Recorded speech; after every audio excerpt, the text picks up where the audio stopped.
Hey guys, today on Riding with Marshall, we're going to talk about how to brake in a bike.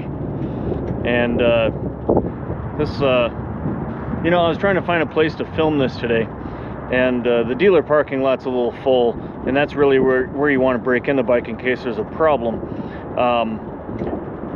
So I had to choose somewhere on a Sunday with a big parking lot,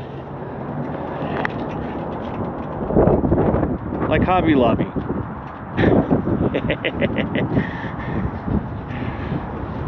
I think every American that knows what a Hobby Lobby is knows they're closed on Sundays. I'm actually okay with that because I don't like working on Sundays either, and I don't consider this working. It's a beautiful day. I'm out having fun. A little bit windy. It's going to get windier. I don't really care. So you bought a brand new bike right out of the dealership. The dealer says, just ride it like you stole it. Are you really going to trust that? I wouldn't, and here's why. Brand new tires, whether they're on a new bike or on your old bike, anytime you have brand new tires, they have a casing on them. It's kind of a slippery element. Think Teflon. It's not Teflon probably, but it's so that the manufacturer can get the tires out of the mold, because hot rubber likes to stick to things. So when you get a brand new bike and it's got very few miles on it, or if any, you want to scrub that casing off of the tire, preferably in a parking lot. You want to do it around, not around other cars, or just consider that your first 50 miles or so might still have casing on the tires, especially on the sides. So today we're talking about this brand new 2003 100th anniversary V-Rod. Okay, so it's not brand new, but the tires are new. Well, the tires are new-ish. So I put new tires on this last riding season, and I was very gentle with the bike for the first 50 miles or so, because you don't know when you're going to try and stop, and you don't. Or when you go into a nice sweeping curve, and it turns into being a little more sweeping than you imagined. So that's point number one with breaking in a new bike. Some dealers will ride the bike for some miles before it's ever put on the test floor, on the showroom floor. But don't count on that. You might have a bike that was just assembled an hour ago and then rolled out onto the floor. So my first point, do not trust the tires yet. Moving on. Salt on the road? Nah, they never leave salt on the road. It's not slippery. Sand on the road? They'd never leave sand on the road. It's not slippery. So while we're talking about new tires on a brand new bike, there's something else a brand new bike has that may not have even been tested yet. Oh, yeah, I changed location, by the way. Another place closed on Sundays. The brakes. Now, when I bought the Fury, the bike had just rolled into the showroom. I had gone in to buy the Fury that I had tested already, that I had done the video on. But somebody else saw the video and was in there signing papers on that one. So I got one that was just rolled onto the floor, and the brakes didn't work my first 3 hand tries, first 3 applications of them. At first I thought they were defective, and then I thought, no, let's give it a few more quick stops. So I effectively scrubbed the brakes myself, which was fine. I was aware of that, and you need to be aware of that too. A brand new bike, your brakes may not work very effectively, at least for the first 5 or 10 stops. So that's another thing you want to test out in the parking lot. And you should be testing those brakes before you even put the bike into gear. Let's see how. So you want to make sure there's nothing directly in front of you.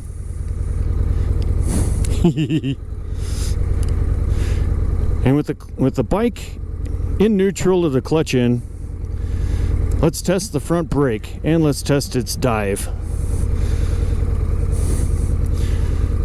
This bike has considerable dive.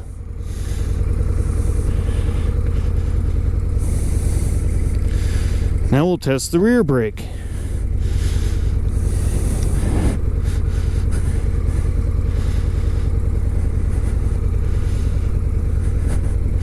The brakes do grab.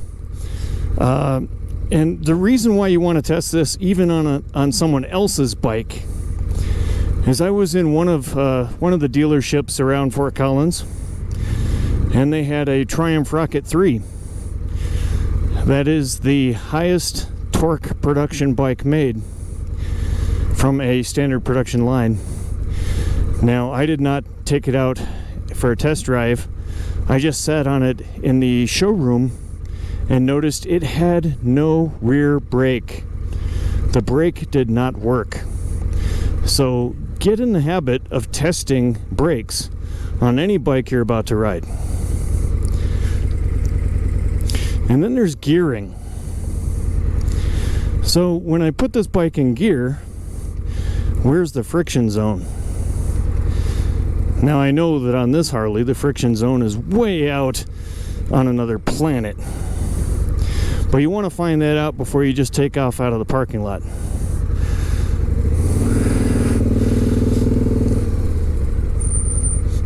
And we hit our brake and make sure it works at speed. Let's do it again with the rear brake. And if this doesn't go well, I'm likely to have a viral video.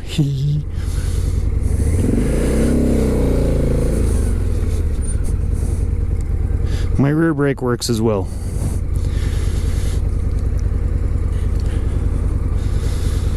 Okay, so braking in a bike has only one more point, and it has to do with staying off the rev limiter. And we'll get to that in a minute.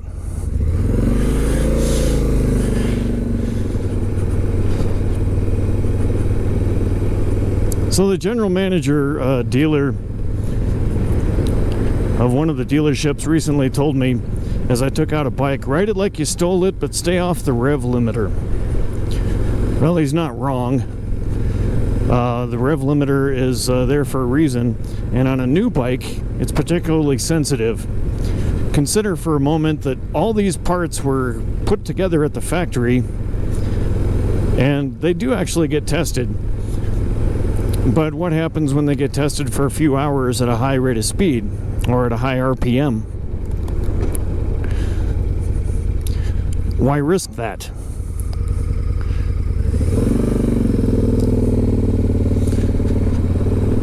So what we're doing here is starting out at a low RPM.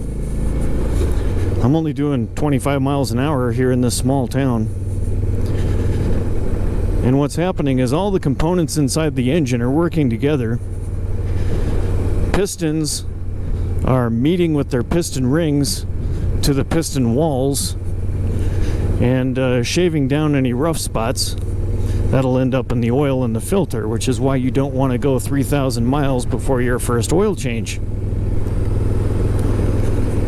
A lot of the engine parts are wearing together for nearly the first time, other than what they do at the factory in previous test rides.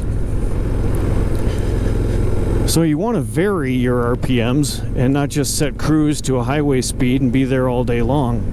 You want to give the engine a whole different spectrum of stresses to work out. It's kind of like, you know, us. If we have a really easy life, then we won't know how to handle stress or when things happen. But if you have a very varied life, and you've had some stress, you've had some good times, you've had some more stress, you've had some good times, we're much more able to live a longer life and deal with hardships when they come. Look, 45.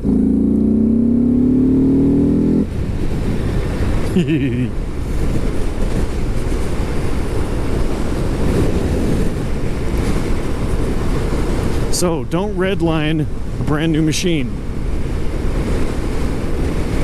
Try to keep your RPMs varied. Some bikes say as high as 1,300 miles, but the main point here is give your motorcycle a well-varied lifestyle when it first starts out. And don't take my word for any of this. Read the manual. The dealer might say write it like you stole it, but I guarantee the manual does not. And each spec for each kind of motor is going to be different.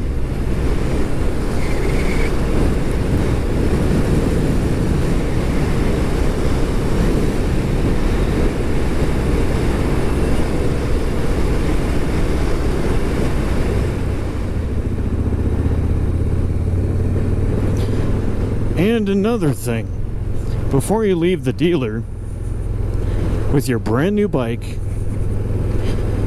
and I can guarantee it's not going to have a full tank of fuel, you need to figure out how to fuel it.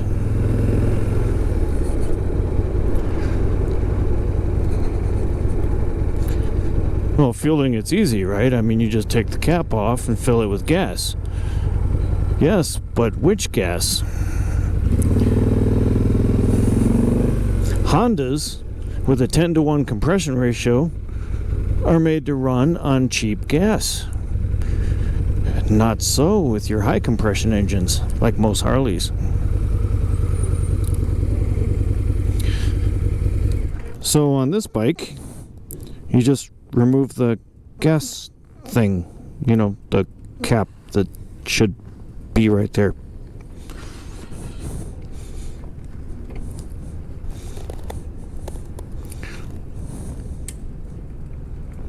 Hopefully, the dealer has walked you through how to fuel the bike. Because on this bike, it's under there. And this is a racing engine previously, so it needs premium. I should probably have mentioned tire pressure while talking about the tires. Every dealer I bought a bike from, though, will check that before you leave, before they let you leave the parking lot with it. So, but tire pressure should be something you're in the habit of checking regularly anyway.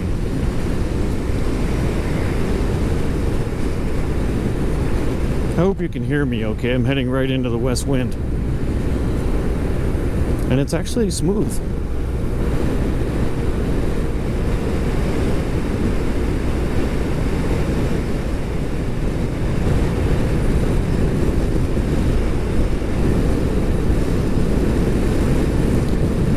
Thanks for riding with Marshall. He appreciates it, wherever he is.